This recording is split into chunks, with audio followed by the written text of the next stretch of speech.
রাজধানীর আগারগাঁও নির্বাচন ভবনের সামনের সড়ক বিকেল হলেই জমে উঠত কেকের মেলা।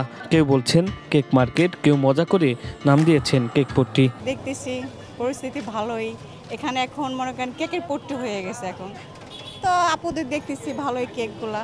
ঘরে বানানো নানা স্বাদের কেক নিয়ে রাজধানীর বিভিন্ন এলাকা থেকে এখানে এসেছিলেন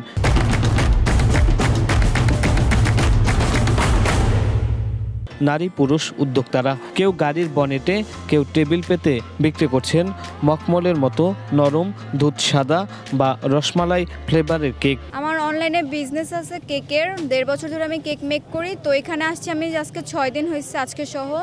তো আমি যখন দেখলাম এখানে সবাই কেক নিয়ে আসছে, তো আমি ভাবলাম যে আমিও কেক নিয়ে যাই। তুলনায় কেকের দোকান বেশি হয়ে যাওয়ায় বিক্রি ভালো হচ্ছে না ভাইয়া। আগে ভালো ছিল, এখন একটু কম। দু একজন বিক্রেতা রাতারাতি হয়ে যান ইন্টারনেট তারকা। তবে উৎসবের এই আমেজেই তৈরি হয়েছিল বিশৃঙ্খলা। রাস্তা জুড়ে দোকান বসায় যান চলাচল ব্যাহত হচ্ছিল। অভিযোগ উঠছিল ট্রাফিক জট আর অবৈধ দখলের। রাস্তায় কি সমস্যা? আপনারা তো প্রতিদিন একজন দেখতে আসেন, মানুষ আটটা যেতে পারে না, একটা গাড়ি থইতে পারে না, ঝামেলা আছে, একটার পর একটা ঝামেলা আছে। ফালতু একেবারে অযুক্তিহীন একজন ভাইরাল হয়েছে কুত্তাল পাড়ার মতো, সব এই লাইন ধরে একবারে মনে করেন যে রাস্তাটা পুরো জ্যাম লাগালাইছে। এরকম পরিস্থিতি এখানে ছিল না। এখন মনে করেন যে একজনের জন্য হাজার হাজার মানুষের মনে করেন যে সমস্যা হয়। একটা প্রশাসনিক এলাকা, এটা বাংলাদেশের একটা নির্বাচনের একটা মিনিস্ট্রি। এটার মতো এলাকায় যদি এইরকম একটা কিছু হয়, এখানে তো একটা পুরো বাংলাদেশের একটা নিকৃষ্ট জায়গা তো পরিণত হয়ে যাচ্ছে। তবে বিক্রেতাদের অনেকেই দাবি করছেন তারা ভাইরাল হতে নয়, এসেছেন শুধু কেক বিক্রি করতে। তবুও ভাইরাল কেক এর রেশ সরিয়েছে চারদিকে। জাকির ভাই, সিমি আপা এই নামগুলো এখন ফেসবুক আর টিকটকে ট্রেন্ডিং। সোশ্যাল মিডিয়াতে ভাইরাল হওয়ার কোনো প্রয়োজন নাই। আমি একদম স্ট্রেট বলতেছি।